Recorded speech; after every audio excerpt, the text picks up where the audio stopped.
Welcome back to Salon Scandals. I'm your host, a nail tech in a salon on Flamingo Road. With 33 years of listening to Las Vegas cry, laugh, and occasionally throw up in my trash can. And today's story is one that still sits heavy in my heart. Every single time I mix a nude pink polish. Juliette was one of those women who looked like she stepped out of a romance novel. Long auburn hair, green eyes that could stop traffic on the strip.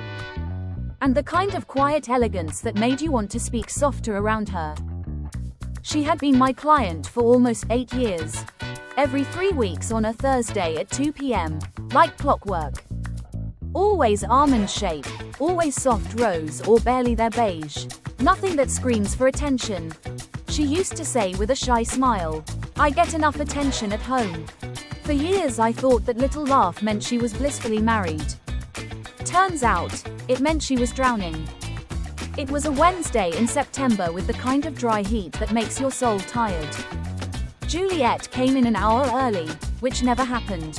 Her eyes were already red, mascara smudged into soft grey wings. She was clutching a balled up tissue like it was the only thing holding her together. She sat down, put her trembling hands on my table, and just broke. "I can't do it anymore," she whispered. "I just can't." I didn't ask questions yet. I just started removing her old set, slow and gentle. The way you do when someone's heart is bleeding all over your workspace. Between sobs she told me everything. Her husband Marcus was the kind of handsome that made other women forget their own names. Successful real estate guy, charming, generous, everyone's favorite at the party. They had been together since college. He was the love of her life, she said over and over. The only man she had ever wanted. But Marcus had a fantasy, one he never let go of. One that slowly, over 15 years of marriage, became a requirement. He wanted to share her, and he wanted her to share him. At first it was just talk in the bedroom, playful little what-ifs. Then it was a couple's massage that went too far on vacation. Then it was one special night with another couple they met at a charity gala. Then it became every few months. Then every month.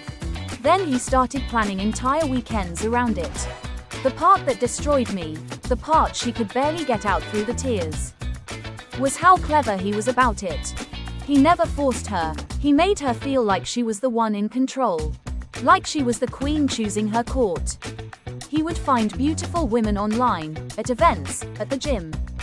And he would bring Juliette their photos, their profiles, their sweet little messages. "Look how much she likes us, baby.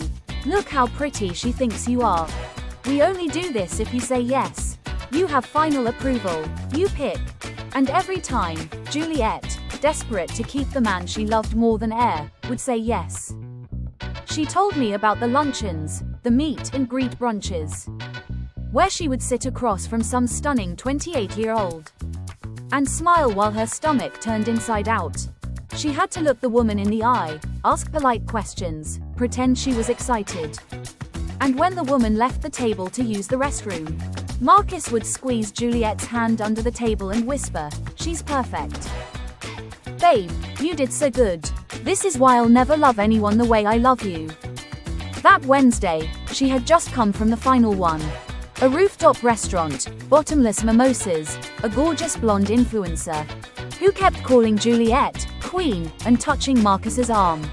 Halfway through the appetizers, something inside Juliette snapped.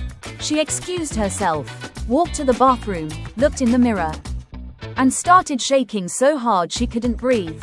She went back to the table, looked at the blonde, looked at Marcus, and said the words she had never said before.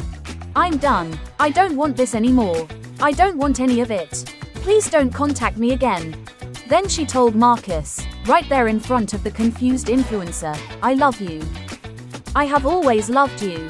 But I love myself more, and I'm leaving." She stormed off and took an Uber straight to my salon. And cried so hard I had to stop 3 times just to hold her. I finished her nails that day in complete silence. She chose the softest baby pink I had. "Something new," she said. "Something that's only mine." 2 weeks later, she filed for divorce. Marcus begged. He promised to change. He cried. He offered to go to therapy, to save the marriage, to delete every app, every contact. But Juliette had finally heard her own voice. And she wasn't giving it back. She moved to Oregon to live near her sister, got a quiet little house with a garden, started working at a boutique, cut her hair, stopped wearing nude polish. For a whole year, I didn't hear from her except for the occasional text that just said, "Still breathing, still healing." Then, last spring, my phone lit up with a photo. Juliette, standing in my salon doorway, same green eyes, but brighter now. Shorter hair, sun-kissed skin, and the biggest smile I have ever seen on a human being. Behind her, holding her hand, was a man I had never seen before, tall, gentle eyes, dimples for days. In her other arm, a chubby little toddler with her exact auburn curls. And strapped to her chest in a baby carrier, a newborn sleeping like an angel. She sat down in my chair, put her hand on the table, and said, "I'm back in Vegas for good. This is Ryan, my husband. And this is Lily and Leo, our miracles." She told me the story in the softest, happiest voice. She had met Ryan at a farmer's market in Portland. He was a high school teacher who didn't know anything about her past.